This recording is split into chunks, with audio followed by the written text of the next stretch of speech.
আমি এখন কথা বলবো তিনি হলেন আপনার আমার সকলের প্রিয় মানুষ, ঢাকা মেট্রোপলিটন পুলিশ ঢাকার লালবাগ থানার officer in charge M Morshed PPM. আপনার কাছে আমার প্রথম প্রশ্ন হলো যে আমরা এর আগে আপনার একটি সাক্ষাৎকার নিয়েছিলাম, যথেষ্ট সুনাম আমরাও পেয়েছি আপনার ব্যাপারে, কিন্তু আপনি এই যেভাবে তৎপর দিচ্ছেন, জেএন শাহরোডে একটা ডাকাতি ঘটনা ঘটছে, 4 ঘন্টার ভিতরে উদ্ধার করেছেন, এটা কিভাবে সম্ভব? পূর্বকালে আমরা সংবাদ পাই লালবাগ থানাধীন জেএন শাহরোড 13 নম্বর হোল্ডিংয়ে ডক্টর খাদিজা বেগমের ওনার বাড়িতে একটা দস্যুতা সংঘটিত হয়েছে। তাৎক্ষণিক আমাদের মাননীয় পুলিশ কমিশনার লালবাগ ডিভিশন স্যারের নির্দেশে আমি ঘটনাস্থলে যাই এবং স্যার নিজেও আসেন, স্যার আসেন এবং থানার সকল অফিসার আমরা যাই। গিয়ে আমরা ঘটনাস্থল পরিদর্শন করে দেখি যে এখানে 2 জন লোক, ভদ্রমহিলা উনি রিটায়ার্ড প্রফেসর, উনি গাইনি ডক্টর, পিজি হাসপাতাল থেকে রিটায়ার্ড করেছেন। উনি পেপার পড়ছিলেন বাসায়, ওনার দোতলায়। ইন দ্য মিন টাইম 2 জন লোক, একজন মুখোশ পরা একজন মুখোশ ছাড়া, ঢুকে ওনাকে গলায় চাপাতি ধরে ওনাকে প্রথমে ওনার কাছে টাকা চায় যে আমার 2 লক্ষ টাকা আছে, টাকাগুলোর কথা।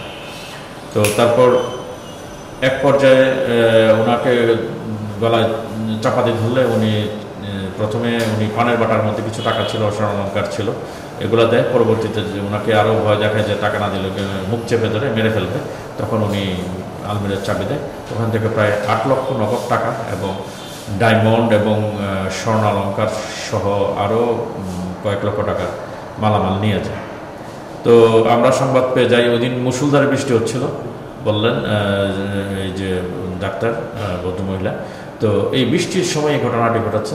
তা আমরা তখন ঘটনাস্থল পরিদর্শন করে দেখতে পাই যে ওনার বাসায় একজন কেয়ারটেকার, তার নাম হারুন, এবং যে মুখোশটা পরেছিল দুষ্কৃতিকারীরা, ওইটা তার ঘর থেকে নেওয়া কাপড়টা শুকনো। আমরা যখন ফুটেজ আশপাশে খুঁজতেছিলাম, সিসি ক্যামেরা ফুটেজ সংগ্রহ করে একটা ফুটেজে আমরা দেখতে পাই যে বাড়ির গেটটা কভার করছিল। ওখানে যখন ঘটনা ঘটছিল তখন মুষলধারে বৃষ্টি হচ্ছিল এবং কোনো অবস্থাতেই কোনো মানুষ যদি বাইরে থেকে ঢুকে থাকে সে না ভিজে ঢুকার কথা না। তখন আমরা বাদিনীকে, যে ভদ্রমহিলা ভিকটিম ডক্টরকে আমরা জিজ্ঞেস করলাম যে আপনি যে যারা দুষ্কৃতীরা ঢুকছিল তারা কি ভিজা ছিল কিনা, আপনাকে ঘরে কোনো পানি ছিল কিনা, কিংবা আপনাকে যখন তারা মুখ চেপে ধরলো, চাপাতে ধরলো, তখন তাদের হাতে গায়ে পানি ছিল কিনা। উনি বললেন না, শুকনো। তখন আমাদের সন্দেহ হয় যে আমরা মাননীয় স্যারকে বলি আমি যে নিশ্চয়ই তখন এরা ঘরের লোক এবং যারা টাকা সেই টাকা চাইলো তখন নিশ্চয়ই তারা জানে টাকা আছে এখানে এবং তারা আগের থেকে এখানে অবস্থান করছিল, বাইরে থেকে কেউ আসে না। তখন আমরা দারোয়ান এবং ড্রাইভার 2 জনকে আমরা হেফাজতে নিই এবং থানায় এনে এডিসি জোনাল স্যার এবং এসি স্যারের নেতৃত্বে আমাদের এখানে জিজ্ঞাসাবাদ করার এক পর্যায়ে তারা স্বীকার করে যে কেয়ারটেকার আছে, তাকে বাসার যে ভিকটিম ডক্টর ওনার হাজব্যান্ড ইঞ্জিনিয়ার আর উনি ডক্টর, ওরা খুবই বিশ্বাস করত এবং তাকে বিশ্বাসী শুধু না, তাকে বিভিন্নভাবে বিভিন্ন সময় আর্থিক সহায়তাও করত নিজের ফ্যামিলি মেম্বারের মনে করে। কিন্তু সেই ঘটনাটি ঘটিয়েছে, সে সুদূর ভোলা থেকে তার আপন ভাগিনা এবং আরেকজনকে নিয়ে আসে, তারা মোট 3 জন ঘটনাটি ঘটায়। তো আমরা ওই কেয়ারটেকার হারুনের স্বীকারোক্তি এবং দেখানো মতে ওই দিনই 4 ঘন্টার মধ্যে আমরা মামলা হওয়ার আগেই, এজাহার দেওয়ার আগেই ইভেন আমরা 4 ঘন্টার মধ্যে সমুদয় মালামাল, নগদ 7,70,000 টাকা এবং ডায়মন্ডের অলঙ্কার, স্বর্ণালঙ্কার, গোল্ড প্লেটেড ঘড়ি সহ যাবতীয় অলঙ্কার আমরা উদ্ধার করি। এবং পরবর্তীতে আমরা ভোলায় অভিযান পরিচালনা করে অপারেশন ইন্সপেক্টর তদন্তের নেতৃত্বে ভোলা থেকে 2 জনকে পরবর্তীতে আমরা গ্রেফতার করি এবং বাদী পরবর্তী এজাহার দিয়ে মামলা রেকর্ড করি। পরদিন 3 জন আসামি তাদের দায় স্বীকার করে, দোষ স্বীকার করে বিজ্ঞ আদালতে 164 ধারা জবানবন্দি প্রদান করে। টাকা এবং স্বর্ণালঙ্কার সবই ওনারা পাবেন, তবে এটা কোর্টের অনুমতি সাপেক্ষে। কারণ আমরা যদি তাদেরকে উদ্ধার করে সাথে সাথে দিয়ে দিই, তখন যে দুষ্কৃতকারী কিংবা আসামি যারা আছে তারা কোর্টে গিয়ে তারা সুযোগ নেবে, তারা বলবে যে আমরা চুরি করি নাই কিংবা ডাকাতিই করি নাই, এগুলো মিথ্যা ঘটনা। এই জন্য যে কোনো উদ্ধারের ঘটনায় যখন আমরা উদ্ধার করি, আমরা সিজার লিস্ট তৈরি করি এবং সিজার লিস্ট তৈরি করে ওই সিজার লিস্ট বিজ্ঞ আদালতে পাঠাই। ওখান থেকে আমরা কোর্টের অনুমতি সাপেক্ষে মালামাল আমরা বাদী কিংবা যে প্রকৃত মালিককে ফেরত প্রদান করি। আমরা বিভিন্ন জায়গায় এখন ঘুরে দেখছি আগের তুলনায় আপনার মাদক বেচাকিনি কমে যাচ্ছে, তবে মাদকের বেচাকিনির মানে ধরনটা একটু চেঞ্জ। প্রায় সময় দেখি মহিলারা বোরখা পরে বাইক দিয়ে এসে নিয়ে চলে যাচ্ছে, বিভিন্ন ওয়ার্ডগুলিতে এখন দেখতে পাচ্ছে। আগের মতন ওপেন বেচা কিনে হচ্ছে না। আপনি আসার পর অনেক তৎপর করার পর অনেকটা কমে গেছে। কিছু কিছু জায়গায় দেখি মহিলারা বা পুরুষ যারা নিয়ে এইভাবে নিয়ে চলে যাচ্ছে, এবং রাতের বেলায় হলে বা বিভিন্ন জায়গায় বিকালে বা রাতে সন্ধ্যার পর গাঁজা মানুষ খাচ্ছে এবং সেবনও করছে, এতে মানুষের দুর্গন্ধগুলি বিভিন্ন জায়গায় ছড়িয়ে ছিটে যাচ্ছে। ধন্যবাদ। আসলে মাদকের বিরুদ্ধে আমাদের অভিযান চলমান এবং আমরা জিরো টলারেন্স নীতি অবলম্বন করছি। আমাদের ডিএমপির মাননীয় পুলিশ কমিশনার স্যার এবং ডিসি লালবাগ স্যারের নির্দেশে আমরা প্রতিনিয়ত অভিযান পরিচালনা করছি। আসলে মাদক যতদিন পর্যন্ত এটা ডিমান্ড না কমবে ততদিন পর্যন্ত সরবরাহ কমবে না। আমরা প্রতিনিয়ত এবং ডিএমপিতে শুধু লালবাগ না, পুরো ডিএমপিতে যত মামলা হয় ম্যাক্সিমাম মামলা মাদকের মামলা। এবং আমরা এখন ওই যে আপনি যেটা বললেন সত্য, আমরা প্রতিনিয়ত তাদের কৌশল পরিবর্তন করতেছে মাদক ব্যবসায়ীরা। পুলিশ আমরাও চেষ্টা করতেছি, ওরাও বিভিন্ন কৌশল অবলম্বন করছে। তবে আমরা আমাদের এলাকায় যত চিহ্নিত মাদক ব্যবসায়ী আছে, তো আমাদের অভিযান চলমান। আমরাও তারা যতই কৌশল অবলম্বন করুক না কেন, আমরাও তাদের পেছনে লেগে আছি, কারণ মাদকের ব্যাপারে কোনো ছাড় নাই। জিরো টলারেন্স নীতিতে আমরা আছি। আমাদের মাননীয় পুলিশ কমিশনার ডিএমপি স্যার এবং ডিসি লালবাগ স্যারের নির্দেশ এবং নেতৃত্বে আমরা মাদকের ব্যাপারে আমরা জিরো টলারেন্স নীতি অবলম্বন করে এবং প্রতিনিয়ত আমরা মাদক ব্যবসায়ীদের গ্রেফতার করছি, তাদের বিরুদ্ধে অভিযান পরিচালনা করছি।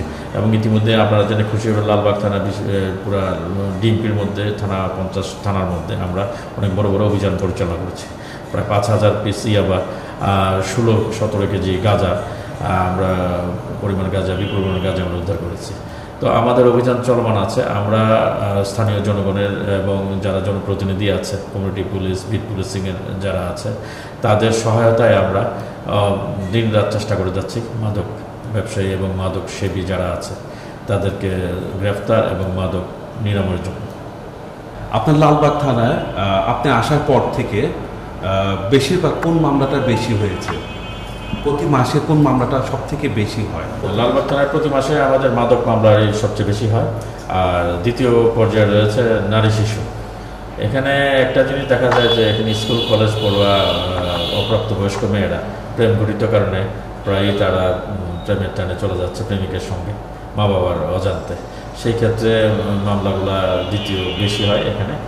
আর একটা বিষয় যে আমরা মোটামুটি 100% আমরা ভিকটিম উদ্ধার করছি। ভিকটিম যারা মেয়েরা অপ্রাপ্তবয়স্ক মেয়েরা চলে যাচ্ছে তাদেরকে আমরা উদ্ধার করছি। এটা কিভাবে উদ্ধারগুলি করছেন আপনারা? এটা কি আসলে উদ্ধার প্রক্রিয়াটা খুব জটিল, কারণ আসলে মানুষ যখন নিজে আত্মগোপনে থাকে তখন তাকে উদ্ধার করা কঠিন। তো আমাদের কষ্ট হয়, আমরা প্রযুক্তি ব্যবহার করি, ম্যানুয়াল সোর্সও ব্যবহার করে আমরা উদ্ধার করি। আপনাদের থানার নাম ভাঙিয়ে বিভিন্ন পুলিশের সোর্সটা বিভিন্ন জায়গাতে টাকা পয়সা নিচ্ছে, এটা আপনারা কিভাবে দেখছেন? আসলে তো থানার অফিসাররা তো এরকম নয়, কিন্তু সোর্সের কারণে থানার বদনাম হচ্ছে, এই ব্যাপারে আপনার কি মতামত? ধন্যবাদ। আসলে সোর্স মানে আসলে ভালো মানুষ তো সোর্স খুব কম হয়। সোর্স মানে যারা একটু দুষ্ট প্রকৃতির তারাই সোর্স থাকে, এটা জানি আমরা। আসলে সোর্স আমরা প্রতিনিয়ত, আমি ইতিমধ্যে কয়েকজন সোর্সকে গ্রেফতার করে তাদেরকে আদালতে প্রেরণ করেছে। এই ব্যাপারে আমরা সজাগ আছি। যাদের বিরুদ্ধে অভিযোগ আসে আমাদের অফিসারদেরকে করার নির্দেশনা দেওয়া আছে, কোনো অবস্থাতেই যাতে কারো নাম ভাঙিয়ে সোর্স কোনো অপরাধ করতে না পারে। ঈদ এখন, এই ঈদে আপনারা কিভাবে তৎপর দিচ্ছেন? অনেকে তো বাসার থেকে দেশে যাচ্ছে, তো অনেক সময় চুরি ছিনতাই হওয়ার সম্ভাবনা থাকে। তা আপনারা এই লালবাগ থানার অন্তর্গত যারা আপনার আছেন, যে ধরনের সাধারণ মানুষ আছে তাদের জন্য, বা যারা ব্যবসা প্রতিষ্ঠানগুলি আছে, ব্যাংক আছে, মার্কেট আছে, তাদেরকে আপনারা কিভাবে সুযোগ সুবিধাগুলি দিচ্ছেন যাতে চুরি ছিনতাইগুলি না হচ্ছে? বা আপনাদের যে কমিউনিটি যে পুলিশগুলি আছে, বিট পুলিশিংগুলি, তাদেরকে কিভাবে আপনারা ব্রিফিং দিচ্ছেন যাতে ওইখানে কোনো দুর্ঘটনা না ঘটে? ঘটনা তো বইলে আসে না, হঠাৎই হয়, যাতে এই জন্য আপনারা কি পদক্ষেপ নিচ্ছেন চুরি ছিনতাইয়ের জন্য? ধন্যবাদ। আসলে ঈদ আসলেই মানুষ ঘরমুখী হয়ে যায় এবং ঢাকা নগর অনেকটা ফাঁকা হয়ে যায়। সেই ক্ষেত্রে আমাদের মাননীয় পুলিশ কমিশনার স্যার এবং ডিসি লালবাগ স্যারের নির্দেশে আমরা এখানে টল জোরদার করি এবং বিট পুলিশিং বিশেষ করে যারা আছে নিয়োজিত অফিসার আছে তাদেরকে আমরা নির্দেশনা প্রদান করি যে যারা প্রত্যেক মহল্লা, প্রত্যেক বিটে, প্রত্যেক বাড়িতে যেখানে সিকিউরিটি গার্ড আছে তাদেরকে সতর্ক করা। এবং আমরা শুনে আমরা খুশি হবেন, আমরা ইতিমধ্যে লালবাগ থানা এলাকায় বিভিন্ন বিটে আমরা নতুন করে সিসি ক্যামেরা ইনস্টল করেছি, এবং এরা স্থানীয় জনপ্রতিনিধি সহ স্থানীয় জনগণের সহায়তা এবং আমরা পুলিশের সহায়তায় আমরা অনেক সিসি ক্যামেরা ইনস্টল করেছি। আর এবার তো ঈদুল আজহা, পবিত্র ঈদুল আজহা, কোরবানির ঈদ। তো এখানে একটা জিনিস যে কোরবানি কেন্দ্রিক যেসব ক্রাইম হয়, যদিও আমাদের লালবাগ থানা এলাকায় কোনো কোরবানির হাট না, কিন্তু আমাদের দুই পাশেই 2টা কোরবানির হাট আছে। এখানে যারা বিক্রেতা এবং ক্রেতা তারা কোনোভাবেই যাতে কোনো প্রকার চিন্তায় শিকার না হয় সেক্ষেত্রে আমরা সতর্ক আছি। আমাদের মোবাইল টিম সর্বদা ডিউটিরত আছে এবং আমাদের যারা অজ্ঞান পার্টির খপ্পরে যাতে না পড়ে সেক্ষেত্রে আমরা সতর্ক আছি। আমরা অভিযান পরিচালনা করছি এবং আমাদের অভিযান অব্যাহত আছে। মূল্যবান সময় দেওয়ার জন্য আমাদের এই সময় পক্ষ থেকে আপনাকে অসংখ্য ধন্যবাদ। আপনাদেরকেও ধন্যবাদ, এই সময় চ্যানেলকেও ধন্যবাদ।